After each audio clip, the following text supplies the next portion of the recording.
What is up, guys? So Sports back again with another video, and in today's video I just want to highlight 3 players who I believe will bounce back from an injury that they sustained within the past 2 or 3 seasons.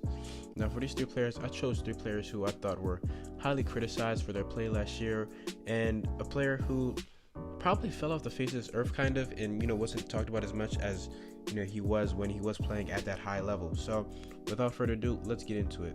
So in the, I want to say 2017 free agency, this 2017, is it 2017? I think it's the 2018 free agency, because this would be, no, it was definitely 2017, I'm sorry. So 2017 free agency, Gordon Hayward had signed a max deal with the Boston Celtics, and it was looking great. The Boston Celtics had Isaiah Thomas, Gordon Hayward, Avery Bradley, Jay Crowder. They looked like a surefire team that would definitely compete for a title. And then they traded for Kyrie Irving, and their momentum and everything that was going for them was just going up. Power rankings had them as one of the top 3 teams. It was probably them, the Cavs, or the Warriors, and it was looking amazing. And then in the first game of the 2018 NBA season, Gordon Hayward suffered a nasty leg injury and missed the entire year. And it was sad. The Celtics were still able to make the conference finals that year, but ultimately lost to LeBron James in 7. Now, starting off this year, Gordon Hayward came back, but he obviously wasn't himself, with what the team was going through, the chemistry problems with, some people like to blame it on Kyrie. I don't really like to blame it on Kyrie. I think it was a collective effort. The entire group was at play, and, it's their whole fault. And, coming back from an injury like that is hard. We saw what happened with Paul George. When he first came back from his injury, he definitely wasn't himself, and then it took him some time to get back to what it was now. But with Kyrie Irving and Terry Rozier, guys like that gone, the Celtics not being, having these high expectations as they did last year, and Gordon Hayward being a year removed from that injury, I think he'll come back and he'll be good for the Celtics. I don't know if he'll return to his all-star form, but I can definitely see him averaging around 15 to 17 points per game. Depending on whether he starts or not. Even I think if I was the Celtics, I'd probably play Gordon Hayward off the bench, because considering their bench doesn't have too much offensive firepower. I mean, you have probably Marcus Smart who will come off the bench, but I don't know. Or maybe he starts, or maybe you're looking at starting, Marcus Smart aside from Kemba Walker, and then having Jason Tatum play the 3, or not, Jaylen Brown play the 3, Jason Tatum play the 4, something like that. But either way, I think he'll come back and he'll show the world that he's still Gordon Hayward. He's definitely worth the contract that he had. Now, personally, I don't know if he's worth it now, but I think he'll show he's at least considerably worth it, and it wasn't, a waste for the Celtics to give him that contract. But yeah, for the first player is Gordon Hayward. The second guy I want to talk about is Isaiah Thomas. Now, Isaiah Thomas has gone through a rough past few seasons for him. Isaiah Thomas had a hip injury that he suffered in late March against the Minnesota Timberwolves. He sat out a couple games, and then he came back and played through it throughout the playoffs, playing through the devastation of losing his sister to a car accident, which is very sad. Played well in the playoffs, actually, too. I don't want to say carried, but, led the Celtics at least to the conference finals, where unfortunately they did lose to the Cavaliers in 5. And then going into the offseason, he was traded. It was bad. And he decided not to get that hip surgery, so he came back from that injury with the Cavs. His first game, I did watch that game, was against the Trailblazers. He was okay. I believe he had 14 or 15 points or something. He had, a couple buckets, but after that, it was just all downhill. Chemistry problems with the Cavs. His defense was horrendous. It was already bad as it is, but it just took another step back. His efficiency numbers were poor. He just didn't fit at all with that Cavs team. And then after about a couple months, actually, I think it was about 2 months, the Cavs decided to trade Isaiah Thomas to the Lakers, where he did pick up his play. He was a little bit better, but ultimately he just wasn't the same. And then around, again, the same time as he had that hip injury, around late Marchish, he decided to have hip surgery and get that hip repaired. He signed with the Nuggets on a 1-year min deal, and he didn't play either. He didn't play much again, and it looked like he was just healing. He was just healing through that hip injury, which is good to see. And now he signed with the Washington Wizards again on a 1-year min deal. When I say min, I mean minimum veteran deal. But I think this is a great bounce back type year that we're supposed to see from him. I mean, you're just talking about the Wizards. First off, I just want to discuss that he's healthy.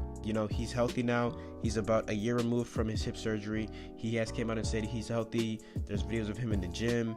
He's getting up some shots. He's getting back up there in game shape. But with the Wizards, I think it's a perfect opportunity for him to come in and succeed. I mean, you talk about a team that, besides Bradley Beal, doesn't really have that many offensive threats on their team. I mean, aside from, obviously like John Wall, but John Wall won't play at all next season, as reports are saying. So this is a great opportunity for him to come in and show the world that he still has it. I can definitely see him averaging around 17 to 20 points per game.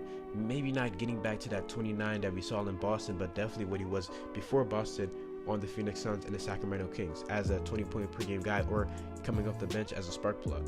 But again, as I said, I definitely see him as the second best offensive threat off the Wizards behind Bradley Beal, and more than likely the second scoring option behind Bradley Beal. But I really hope Isaiah Thomas can come back and have a great season, because just talking about everything he's gone through, he was supposed to get that max extension, and unfortunately he wasn't able to do it. I don't think he'll get one now, but if he can have like a Derrick Rose type season, what Derrick Rose did when he was on the Cavs, this is similar situation kind of to Isaiah Thomas. They were both injured, both on the Cavs, both got traded. Derrick Rose was unfortunately waived from the Utah Jazz when he got traded. Played on the Timberwolves, was good for them, for the Timberwolves in playoffs, was really good. Actually shot pretty efficiently from the field, and then they gave him that 1-year deal. He came in last year, started off the season spectacular. He averaged around 18 points per game, I believe, on super efficient shooting, and then he had that injury and he had surgery and it was done for him, but he still showed that he still got it. So I hope Isaiah Thomas can replicate that type of season that Derrick Rose had and be great, and I think he will be great. But yeah, moving on to our last guy that we're going to discuss in this video is DeMarcus Cousins. Now, DeMarcus Cousins, you didn't even really have a rough road, but I don't know, injuries can affect you highly, and he's a prime example of this.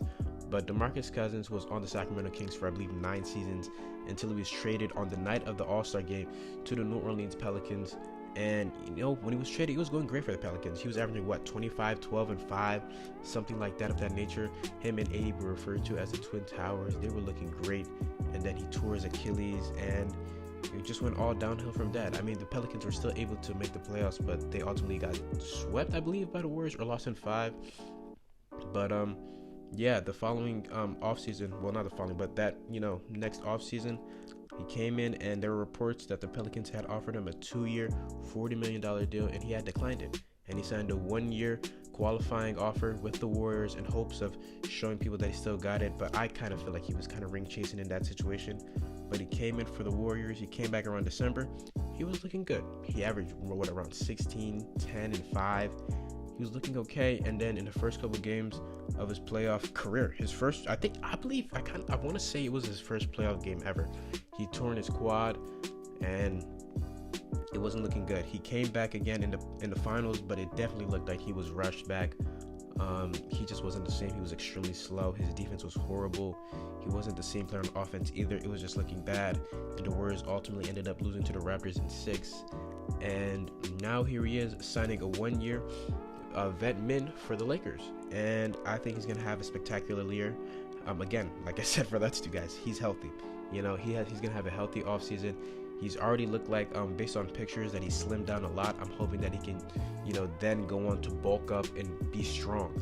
But I don't know if he'll replicate what he was in New Orleans, but if he can definitely do what he was doing early on for the Warriors, averaging 16 to 18 points, 10 rebounds, 5 assists, that is amazing. And considering the fact that he's only on a 1-year vet min, this is a low-risk, high reward for the Lakers. I think DeMarcus Cousins will come in and show that he's still the DeMarcus Cousins of old.